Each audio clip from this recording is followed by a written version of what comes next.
Fala pessoal, tudo bem? Sejam muito bem-vindos ao nosso canal. Eu quero nesse vídeo comentar sobre a cafeicultura, alguns aspectos aí sobre a cafeicultura, principalmente relacionado aí à maturação dos frutos e a secagem, o pós-colheita. Vou comentar de forma geral alguns aspectos gerais que é importante quando pensamos aí na cultura do café. E existem vários passos aí que precisam ser feitos, né, até que a gente consiga aí atingir uma qualidade, consiga aí atingir o máximo potencial da nossa lavoura na pós-colheita, né, vamos dizer assim. Então não é só aquela questão lá da colheita, mas na pós-colheita também existem alguns fatores que podem interferir aí na qualidade. Eu acredito que talvez até mais do que na própria planta ali durante o ciclo, né? A pós-colheita muitas vezes é fundamental. Bom, eu vou falar aqui um pouco um contexto aqui sobre a cultura do café, né? A espécie Coffea arábica. Eu vou focar no Coffea arábica, né? É o mais comum aí, se é produzido aqui no Brasil. Se a gente for pegar os estados aí de Minas Gerais, interior de São Paulo, Paraná, a grande maioria é de Coffea arábica, né? A gente tem ali no Espírito Santo, ali, alguma pequena parte também em Rondônia, né? No estado do Espírito Santo e em Rondônia são uma grande parte, mas quando a gente pega o todo do que é a produção nacional no Brasil, é pouca quantidade. Então, o Coffea arábica é uma planta proveniente da Etiópia, né? Uma planta ali de subbosque, né? Um arbusto, que ele vive em uma condição sombreada, né, quando a gente pensa em condições naturais dessa planta. Quando ela foi trazida aqui para o Brasil, ela passou por um melhoramento e hoje a gente cultiva o Coffea arábica a pleno sol. Se a gente for pensar aqui no valor da produção em milhares, né, de reais, né, comparando aqui dessa cor mais parecendo rosa e mais avermelhada, a gente tem o Coffea arábica e o Coffea canephora, né, desse azul mais clarinho. Então a gente vê que a diferença, né, da produção aí, os dados aí do IBGE, né, até 2021, a gente vê que existe uma diferença muito grande entre o Coffea arábica e o Coffea canephora, né? Então o Coffea canephora no montante, né, da produção brasileira, da produção nacionais em milhares de reais, é bastante superior ao Coffea canephora. E quando a gente vai pegar em milhões de toneladas produzidos, né, a gente tem aí também, novamente, o Coffea arábica, né, sendo aí bem maior a produção do que o Coffea canephora. Quando a gente pega a planta, muitas vezes a planta do Coffea canephora ela é mais produtiva do que o Coffea arábica, mas no contexto geral, se é mais plantado, né, tem mais área de Coffea arábica, né, ele tem mais valor agregado, então se produz mais no contexto geral o Coffea arábica. Bem, se a gente for pegar aqui no contexto da lavoura, quando acontece aí a florada no café, né, mais ou menos aí no mês de setembro até outubro, final de outubro, novembro, isso vai variar de acordo com o ano, mas é mais ou menos nessa época aí, a gente tratando do Coffea arábica. Então a gente vê que geralmente existem 3 floradas ali no café. Então acontece uma primeira florada mais fraca, depois uma grande florada e depois uma terceira florada. Então por que acontece essas 3 floradas, né? Muitas vezes acontece ali um déficit hídrico, não tem chuva suficiente para que essa florada haja um pegamento dessa florada e grande parte é abortado. Então, por isso, ocorre mais de uma florada. Então, se a gente pegar aí, eu peguei uma foto aqui da primeira florada, né, que teve no ano aqui, né, em 2023, aqui no sul de Minas, foi mais ou menos em 1º de setembro, né? Então, a gente vê que nas próprias plantas, né, ali daquela lavoura, existem plantas que têm uma florada mais intensa, plantas que têm uma florada menos intensa. Isso na mesma lavoura, né? Então, se a gente for ver, existe já essa diferença, né? Então, isso pode estar relacionado à fisiologia, às vezes algum distúrbio ali, alguma doença, falta de adubação, mesmo as condições climáticas ali de cada microclima ali em determinados locais na lavoura, isso pode fazer com que tenha floradas mais intensas e menos intensas na própria planta. Então, não é igual a florada no cafeeiro de forma geral. A gente procura que seja igual, mas não é. Isso futuramente pode até ser um problema, porque às vezes a gente tem essa primeira florada, há um pequeno pegamento, depois uma segunda florada onde há um pegamento maior. Então a gente tem aí o grau de maturação no final, né, da colheita diferente. Vou mostrar aqui o processo, aqui o desenvolvimento fenológico do cafeeiro. Então a gente começa ali com a gema dormente, né, e mais ou menos ali em julho até agosto. Depois a gente tem essa gema entumecida, depois a gente tem um abotoado ali, né, de agosto a setembro, e depois a gente tem a florada, né? Então, assim, aquele ramo plagiotrópico vai se diferenciando nesses tecidos, né, florais ali, para que se ocorra ali a fecundação.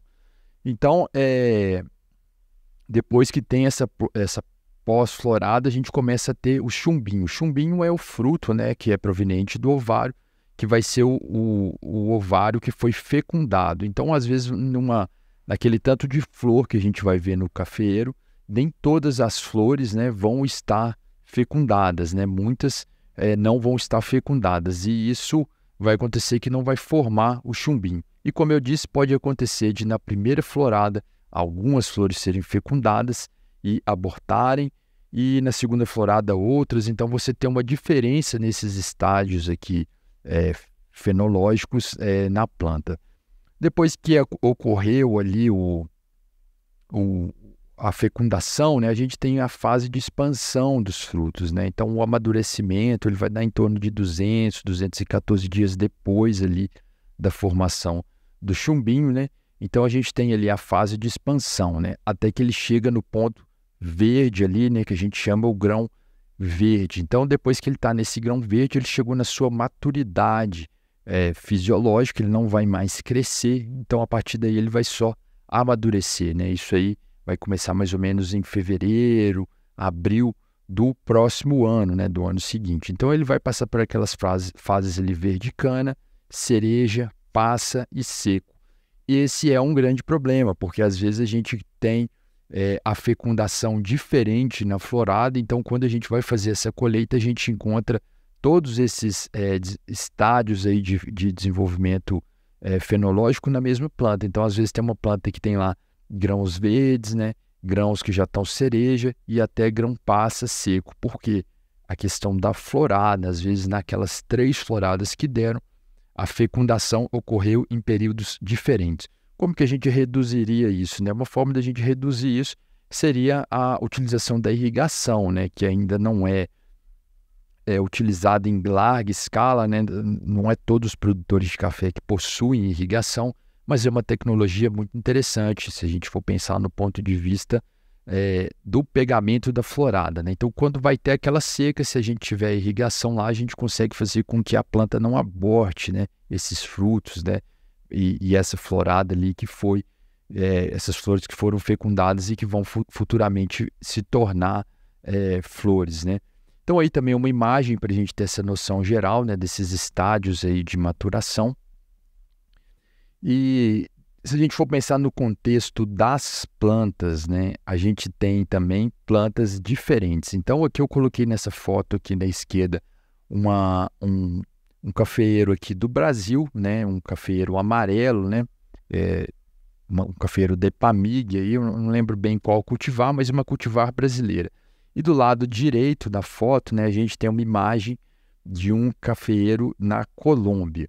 Se a gente for falar assim, que os nossos são melhores, os deles são piores, é claro que é uma discussão muito complexa, né? E cada um vai querer puxar para o seu lado, né? Nós brasileiros achamos que os nossos cafés são bons, são os melhores. Eles também vão ter os argumentos deles e vão considerar que os cafés deles são de excelente qualidade.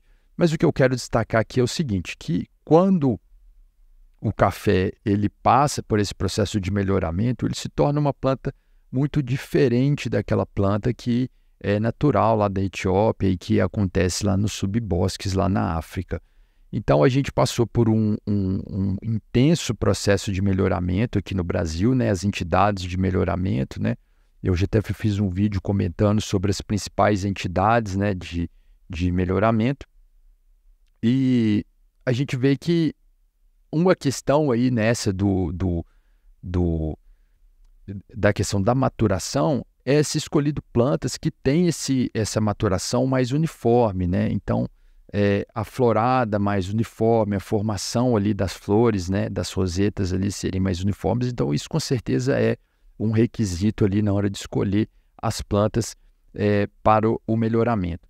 Mas então o que a gente vê que existem cafeeiros que eles conseguem ali, né, cultivares de café, que eles vão conseguir ter um padrão de maturação mais uniforme do que outros, né?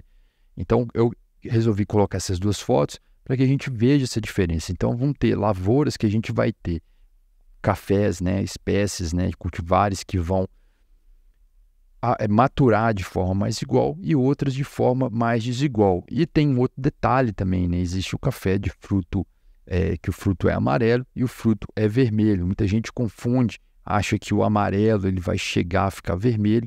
Isso é um equívoco, né? O amarelo ele realmente ele tem essa cor, é a genética da planta, o fruto dele sempre vai ser amarelo. E o vermelho, o fruto sempre vai ser vermelho. Então, o que a gente vê aqui nessa foto é a diferença de maturação. Desse lado direito, a gente tem grãos que já estão no estágio mais avançados e grãos que estão verdes. Do outro lado, a gente vê que a maioria dos grãos maduros, alguns ali já passa e seca, né? E secos. Então, a gente tem aí a diferença, né? A gente tem frutos vermelhos, frutos amarelos, né? Então, eu peguei aqui uma imagem aqui da Embrapa, né? Um livro que a Embrapa publicou falando das principais cultivares aí do mercado brasileiro, né?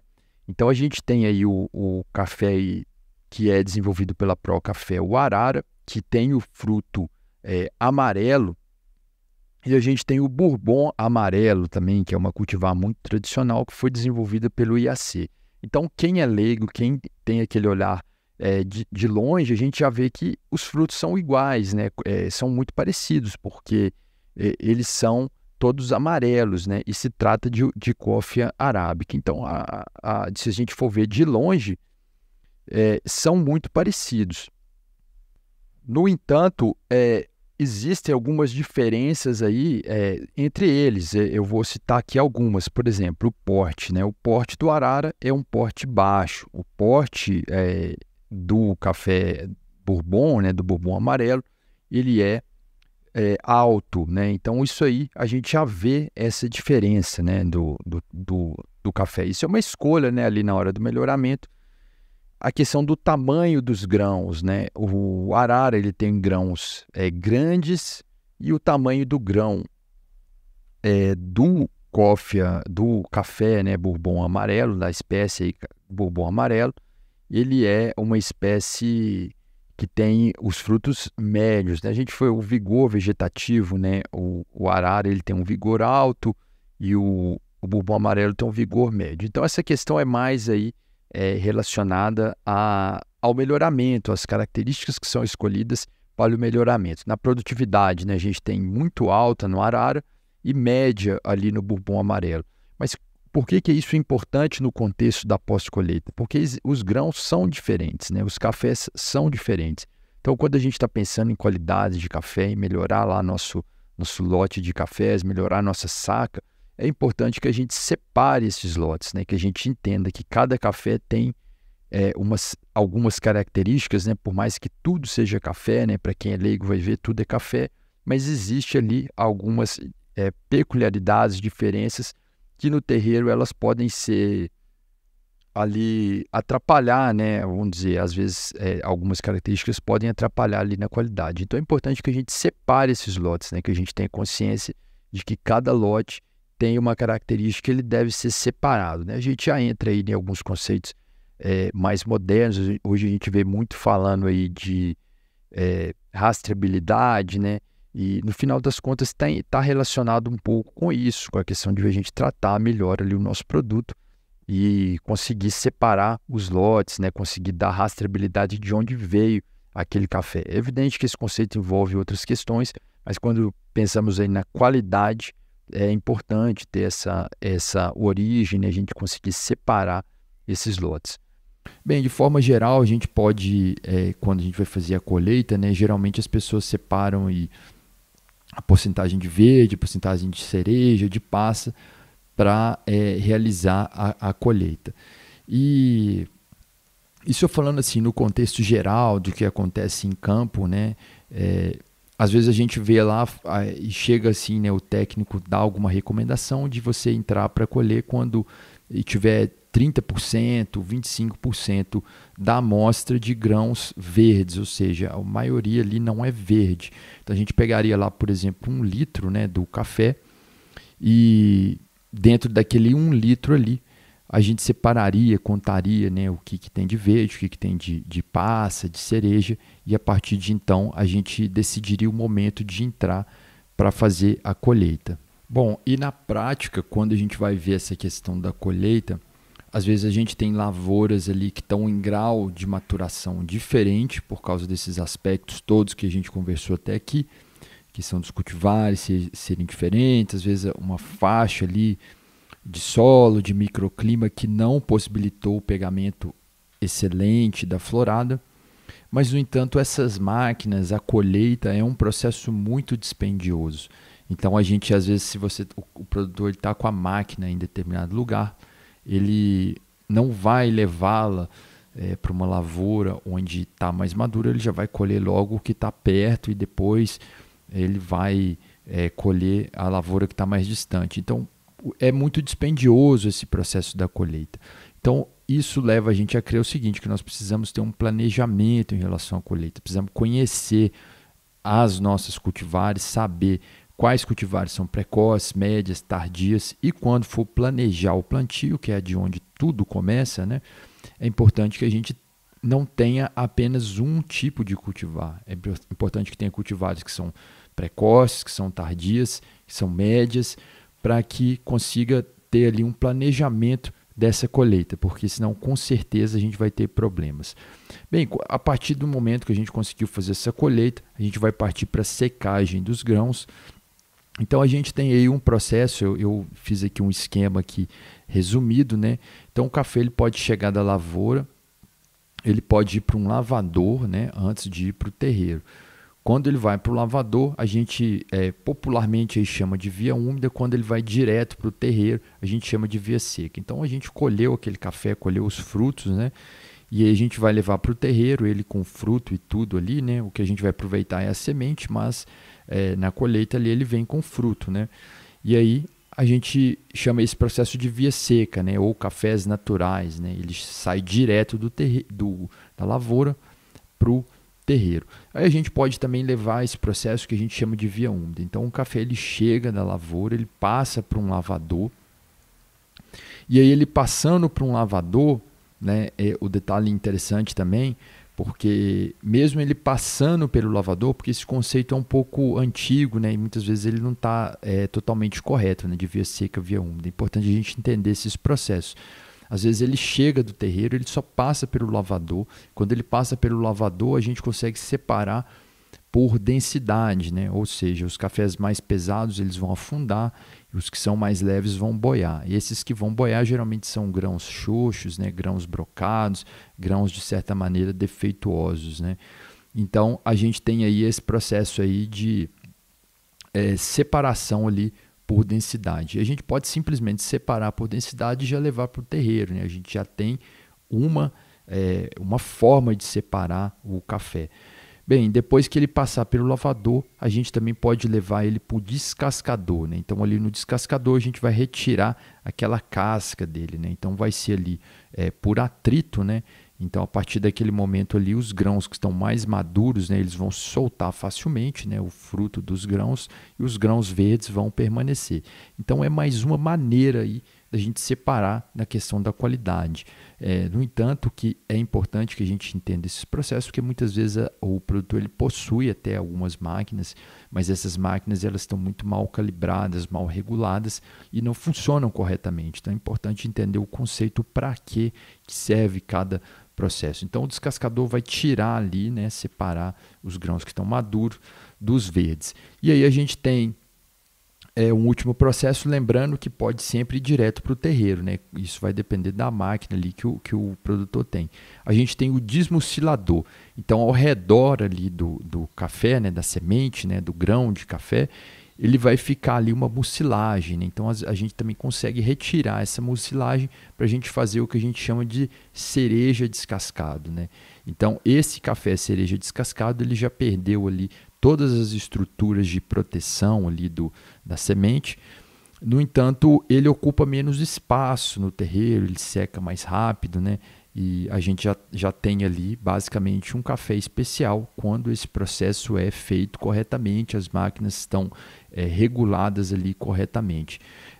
Os cafés naturais eles têm uma propriedade muito grande ali de manter a qualidade, porque muitas vezes eles conseguem preservar ali a semente, né, do atrito ali que vai ocorrer no terreiro, né, passando às vezes o rodo, às vezes até o trator, né? Então o café ele sofre muito ali no terreiro. Às vezes se ele tem essa estrutura ele consegue manter mais a qualidade. Mas o café cereja descascado, quando os processos são bem feitos, se tem, né, naturalmente ali cafés de qualidade, né? Você já separa os melhores grãos. Então aí só o nome, né, a via seca a gente chama de cafés naturais e a via úmida de cereja descascado. Mas lembrando que essa nomenclatura de via seca, via úmida, é uma nomenclatura popular e muitas vezes esse conceito é um pouco equivocado, né? É importante a gente entender os processos ali que o café passa na pós-colheita. Bem, então é só uma imagem aqui, o cereja descascado ele vai ocupar menos espaço no terreiro, né? Ele vai secar de forma mais rápida, porque a gente vai ter só o grão e o pergaminho. Então precisa ter um cuidado diferente dos cuidados que a gente vai ter com os cafés naturais. Os cafés naturais, ele vai chegar com casca e tudo, né? Com todas as estruturas ali, né? Que compõem ali o fruto, né?